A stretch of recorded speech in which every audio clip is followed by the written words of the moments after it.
다행히 이번 지진으로 피해가 났다는 소식은 아직 없습니다. 하지만 이렇게 이례적으로 지진이 잇따르는 건 더 큰 지진의 전조일 수 있다는 경고가 나옵니다. 이어서 김세연 기상전문기자가 보도합니다. 사흘간 연쇄 지진이 이어진 동해 해역은 강릉에서 50km 정도 떨어져 있습니다. 지난 일요일 1.7에서 오늘 3.5까지 지진 규모를 키워가며 남서쪽 10km 정도까지 17차례 줄지어 발생했습니다. 북동에서 남서로 이어지는 이 선을 따라 땅속이 어긋나 있는 단층이 있는 것으로 추정됩니다. 단층의 깊이는 약 30km 정도, 한반도에서 발생한 지진으로는 비교적 깊은 편입니다. 짧은 기간에 특정 지역의 지진이 집중되는 건 좋지 않은 징후일 수 있다는 분석이 나옵니다.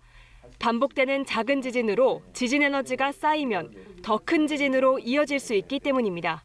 1905년부터 관측된 지진 자료에 의하면 동해 연안에서는 규모 5 내외의 지진들이 수차례 발생한 바 있고, 이 해역에서 또다시 이런 정도의 지진이 발생할 경우 50km 정도 떨어진 인근 연안 지역에서는 큰 피해로 연결될 수 있습니다.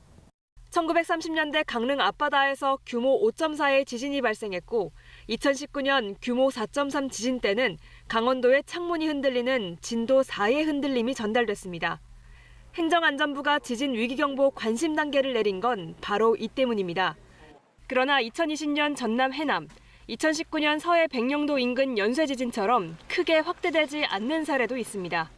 문제는 땅속 구조를 모르는 깜깜이 상태에서는 진단과 예측 자체가 어렵다는 겁니다. 기상청은 땅속의 어긋난 단층 구조를 알아야 향후 예상되는 지진 규모를 가늠할 수 있을 것으로 보고 있습니다.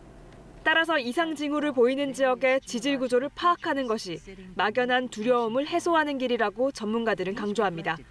KBS 뉴스 김세연입니다.